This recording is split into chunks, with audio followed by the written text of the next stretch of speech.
Hello, Sagittarius, Sun, Moon, Rising, and Venus signs. Kamusta kayo? Sana po'y nasa mabuti kayong kalagayan. Welcome back po sa Star Tarot. Kung bago kayo dito, welcome din kayo. Thank you sa inyong support. I truly appreciate it. God bless you all, Sag. Tignan natin, no? Ang mga mensahe para sa inyo.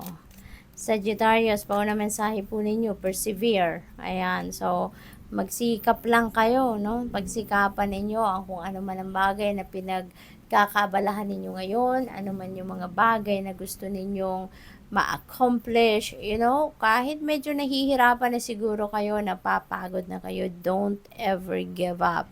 No, don't ever give up. Giving up is not an option in any case. Kahit ano man, no, ang ginagawa natin. Kung medyo na-challenge na tayo, ay continue to persevere, continue to work on it. 'Di ba? Kasi para sa inyo 'yon.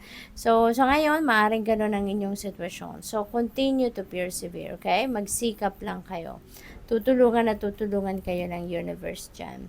So, we have breathe, slow down, and contemplate the tea, violets, and ivy tangled around the eaves. Ayan. So, huminga ka muna, Sagittarius. Kung ikaw ay napapagod na, kung ikaw ay natuturete na sa kakaisip, kakadiskarte, step back a little para makahinga ka muna,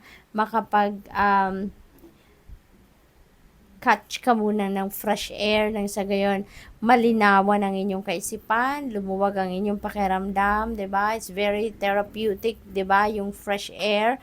Kaya hinga ka muna, mag-breathing exercises ka. Makakatulong 'yan na ma-relax ang sarili ninyo, ang bawat cell sa katawan ninyo. So take a breather, okay? Take a breather. Kung pagod na kayo, magpahinga and get back to it. No? Kung ano man ang pinag-focusan ninyo, get back to it kapag natapos na kayong mamahinga. Okay? Wallflower, look for the crack in the concrete to find your way out. Ayan. So, maybe, ang iba sa inyo Sagittarius may pinagdadaan ng challenging situation sa ngayon. Ano?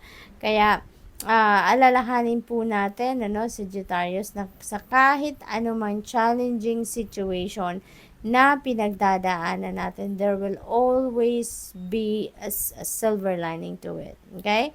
Lagi at laging meron kang mahahanap na positibong aspeto sa sitwasyon na yan. Kaya yun ang hanapin ninyo. Doon kayo mag-focus rather than dwelling on the problem itself. Okay? Kasi doon ninyo mahahanap yung inspirasyon, 'di ba? Sa paghahanap ng solusyon or pagdidiskarte kung paano kayo makakalusot sa problemang ito or paano ninyo mahahanap ang solusyon. Okay?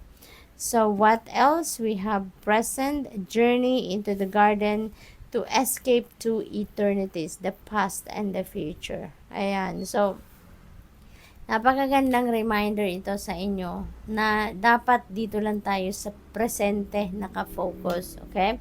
Huwag na nating bigyan pa ng maraming oras, panahon, attention ang kung ano ang nakaraan na because wala na tayong wala na tayong control over that. 'Di ba? Sagittarius, that's already done, that's already happened, that's already in the past, that's behind us already. Kaya wala na tayong control over that. Wala na tayong magagawa diyan, 'di ba? Kaya set aside na natin 'yan, iwanan na natin 'yan.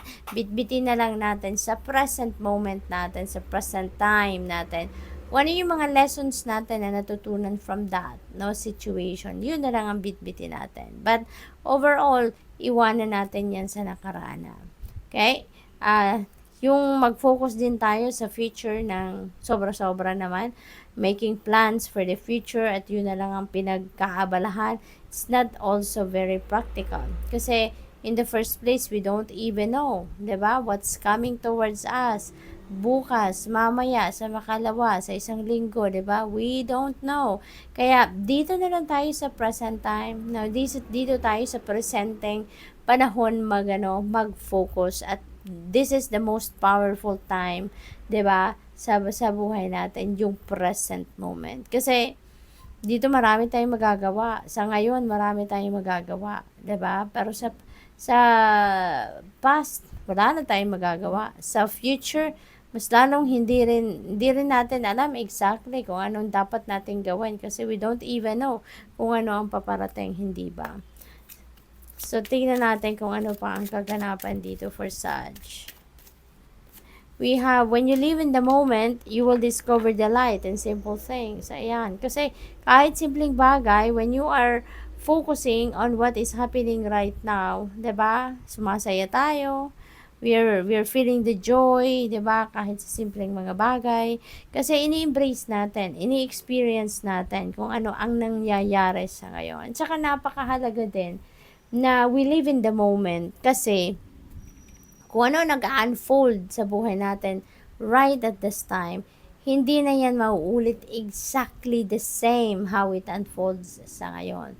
Kasi kaya dapat na talagang we live in the moment para ma-experience natin, ma-embrace natin, ma-appreciate natin kung anong mga nangyayari sa ngayon. Kasi it might come back in other times, maaring mangyari pa yan, maulit pa yan, pero hindi katulad ng kung papaano yan nangyayari sa ngayon, di ba? Kaya mahalaga na we really live in the moment.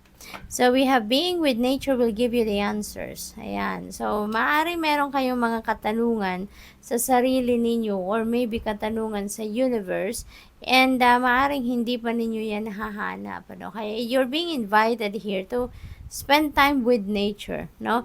Dahil maaaring dyan ninyo mahanap or marinig kung ano mga kasagutan dyan sa inyong mga tanong, mga clarification siguro, or maybe confirmation ang hinihingi din ninyo. Family is everything. Always make sure you acknowledge this. Okay? Ano man na mangyari, saan man tayo makarating, 'di ba? Family is everything. Siya pa rin, yung pamilya pa rin natin, ang pinakamahalaga sa atin, hindi ba? Kahit ano man nangyayari sa buhay natin, saan man tayo makarating, mag-isa man tayo, or kasama man natin ang kapamilya, always we come back, 'di ba? We go home to our family. So, what else? We have, your loved ones want to live the life you are destined for. Ayan. So, siguro yung mga mahal ninyo sa buhay na ito, meron mga pangarap para sa'yo, no? At, ito siguro yung, alam naman ninyo siguro na ganun ang gusto niya, no? Kung sino man itong loved one ninyo na nasa other side na, ito yung gusto niya para sa'yo. And maybe you are, pretty much aware of that, no? Kaya ito din, nire-remind kayo, no? Na yun ang, kung ano yung kung ano ang para sa'yo, yun din ang gusto niya para sa'yo. Kung ano ang plano sa'yo ng universe, no? Yun din ang gusto niya para sa'yo. So, good luck. Thank you for watching. Love and light. Namaste.